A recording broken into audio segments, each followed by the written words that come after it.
It's very important that we support Ukraine so the country can keep the momentum now with deeper strikes into Russia, putting more pressure on the Russian economy and on Putin, who is definitely losing this war over the past few months.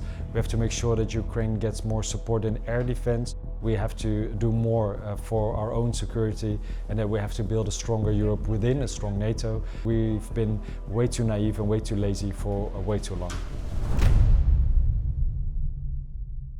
Hi, this is Martin Fernusek from the Kyiv Independent's national desk, covering international and regional politics. We are bringing you this interview directly from the NATO Summit in Ankara, something made possible by our supporters. If you want to see more content like this, please consider joining our community of paying members. The link is below. So your defense minister has recently said that the Netherlands has reached its limit when it comes to direct military support for Ukraine. Should we see it as a signal? We've done as much as we could. It's now time for other partners to pick up the slack? We will do whatever we need to do to support Ukraine, both on the military front and also on the non-military front. For example, now we're looking into more support for the electricity and energy system of Ukraine, and we're boosting the military cooperation in, for example, drone and rocket production. But it was a call out from my Minister of Defense to other countries that we need them to do more. The Netherlands is amongst 5 countries who are now the top donors of Ukraine. And if more countries will support Ukraine also financially, we can keep the momentum and make sure that Ukraine is going to win this war against Russia. You signed a defense cooperation deal with Ukraine. How important, in your opinion, is Ukraine becoming for European security? Well, when the Russian aggression war started, everyone was wondering what can Europe or NATO do for Ukraine. Now, after so many years in this terrible war, we should actually ask ourselves, what can we learn from Ukraine, and how is Ukraine making Europe stronger with all the experience on the battlefield, with huge innovation on the ground, and a lot of Ukrainian companies that are showing us what modern warfare means and how to scale up production in a way that we can actually catch up with the Russians and counter the threat that's coming from Putin. So it is a very balanced and equal relationship we have nowadays, and I'm very proud to have a close cooperation with President Zelensky and to actually make sure that Dutch and Ukrainian companies do even more than we've already done.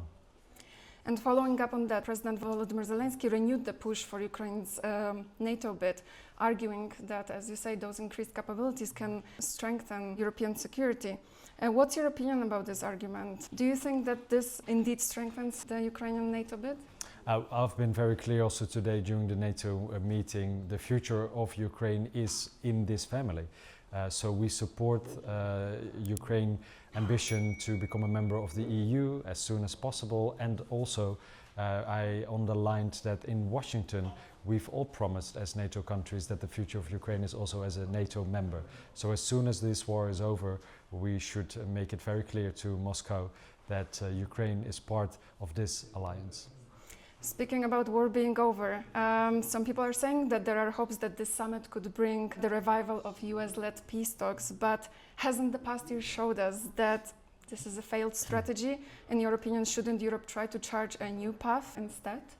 Well, I think it's very important that we support Ukraine so the country can keep the momentum now with deeper strikes into Russia, putting more pressure on the Russian economy and on Putin, who is definitely losing this war over the past few months.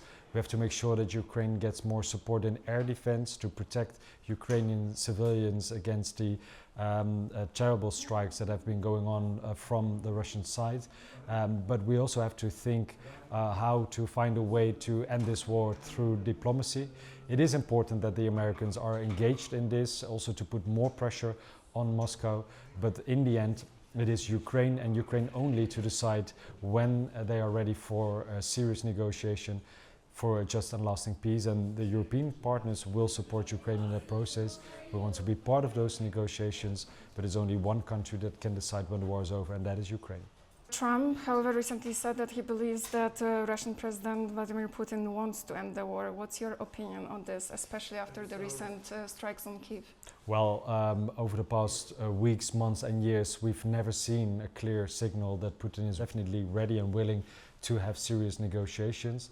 As long as he continues this illegal war and as long as he continues to walk away from any opportunity to have serious negotiations with Ukraine, I don't agree with this statement.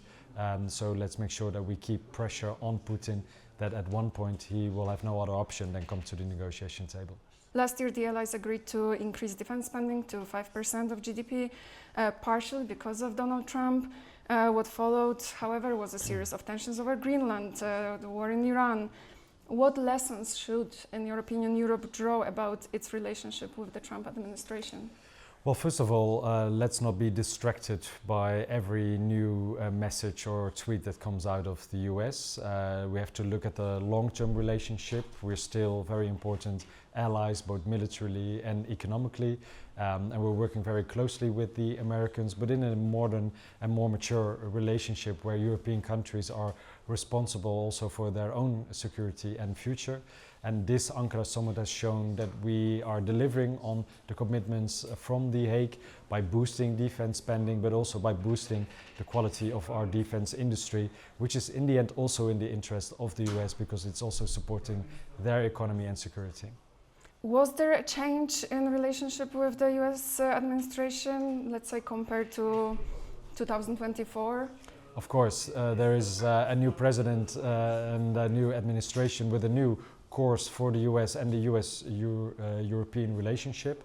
But it's not the first time that we had a very clear message coming from DC. Also, predecessors of President Trump already told us that we have to do more for our own security and that we have to build a stronger Europe within a strong NATO.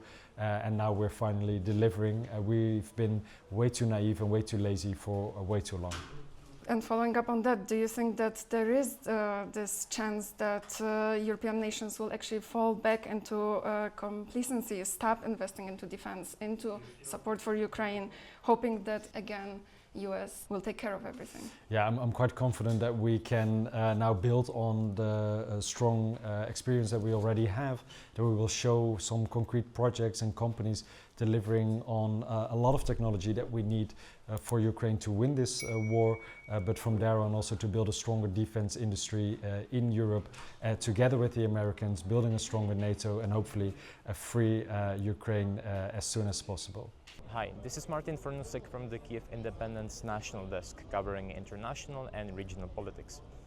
We recorded this interview because Ukraine's future continues to depend on the political will of its allies, and it's important we hear directly from the people shaping that support. Work like this is possible only thanks to our supporters. If you want to see more content like this, please consider joining the Kyiv Independent's community of paying members. The link is below.